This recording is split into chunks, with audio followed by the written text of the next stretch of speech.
السلام عليكم ورحمة الله تعالى وبركاته. نعزي العالم أجمع في كل دم بريء وطاهر يراق على أرض فلسطين الحبيبة، على أرض غزة العزة. والشباب الذين التحقوا اليوم بالرفيق الأعلى ليسوا استثناء أبدا،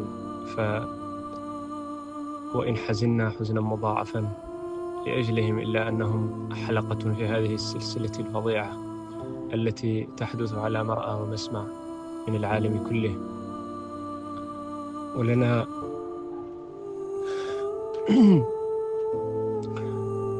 ولنا أن ننشد مع الشاعر العظيم إياد الحكمي قوله: الحمد لله أن الموت بعض غد، ومدركوه عتاة الأرض والضعفاء، وأنه وطن للمرهقين من الدنيا، ودرب المآسي بعد ما انتصفا، وأنه شرف لا بد منه، وأن الأرض إن لم تكن مأوى فملتحفا، وأننا تحتها أعلى وأطهر ممن مزقوها وعاشوا فوقها جيفا.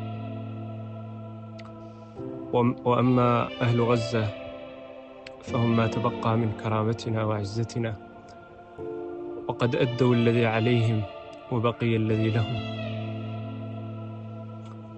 فاللهم فرج مصابهم، وارحم موتاهم، واشف جرحاهم. واللهم إنا نغبطهم هذه الشهادة فلا تحرمناها. اللهم لا تحرم أبا عامر تلك الضجعة.